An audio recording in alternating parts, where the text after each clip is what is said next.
है ह्यूमन। तुम्हें ऐसा लगता है ना कि इस दुनिया की पूरी सारी की सारी रिसर्च और सारे इन्वेंशन तुमने एक अकेले ही किया है? तुम ही most advanced and modern civilization हो? तो मेरे भाई ठहर जा, बिकॉज यू आर रॉन्ग बडी।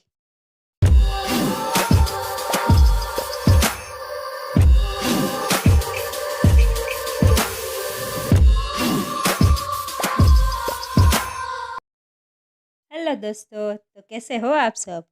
आज हम बात करने वाले हैं टार्डिग्रेड्स की, जिसको वाटर बेयर नाम से भी जाना जाता है। एंड ये हमारा बायोलॉजी का फर्स्ट वीडियो है। तो अभी देखो, इसका भी हम शुभ मंगल शुरुआत कर देते हैं।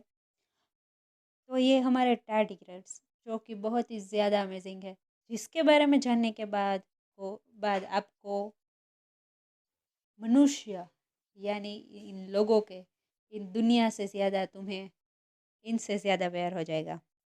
तो ये टाइनी ऑर्गेनिज्म है।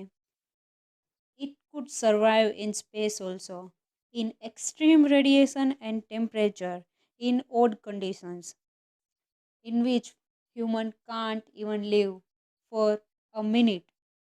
एंड देखो, मेरी तो पहले से आदत ही है पॉइंट टू पॉइंट बात करने की।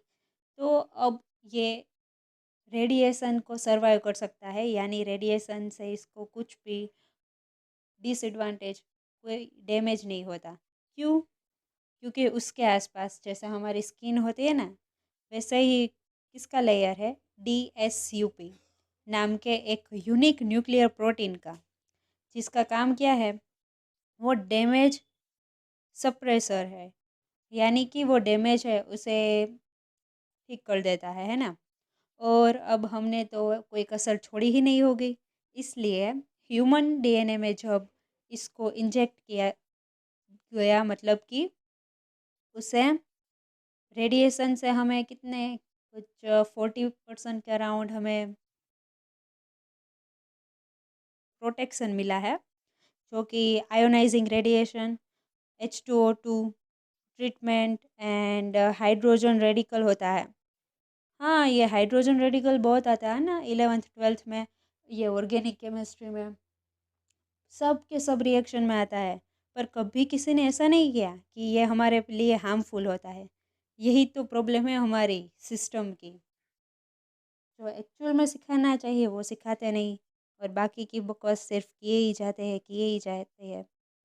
अच्छा छोड़ो, हम उनकी बात नहीं करेंगे। अब हमारे जो ह्यूमन सेल थे, उसके साथ हमने ये कुछ मिक्सअप करके एंड हमने ट्राई किया कि हमें इससे, ये वाले प्रोटीन से कितना मिल सकता है, मतलब कितना प्रोटेक्शन मिल सकता है।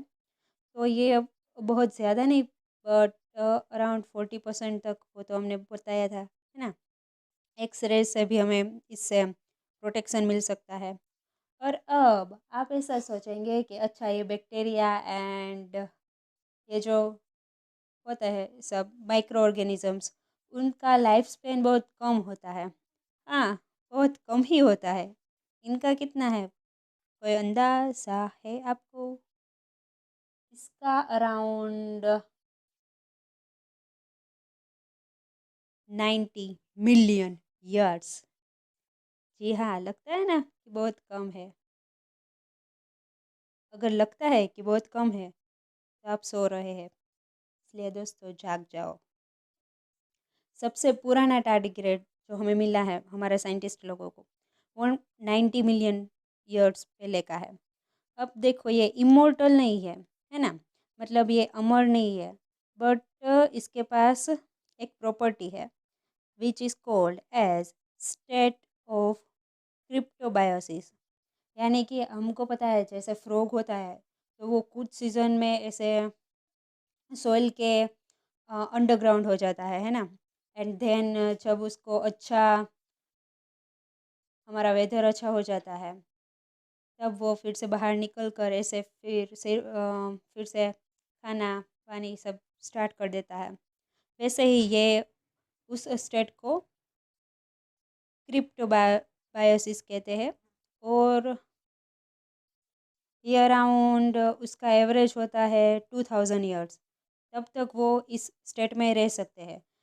उसके बाद इन लोगों को फिर से अपनी अलाइव स्टेट में आना पड़ता है एंड देन उसको ये फूड एंड सब कुछ खाना पड़ता है ना।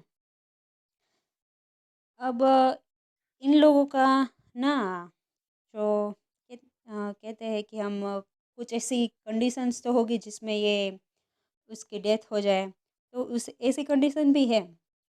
37 सेल्सियस जितना टेम्परेचर पे अगर तुम उसे एक दिन रखोगे ना, पूरा एक दिन कंटिन्यूअसली, तो वो उसकी डेथ हो सकती है। एंड उनका जो फूड होता है वो स्टक फ्लूइड्स, एल्गी, फंगस, ऐसा सब कुछ होता है। चलो अब अच्छे बच्चों की तरह मेरे चैनल को सब्सक्राइब कर दो, वरना मैं आपको देख दूँगी।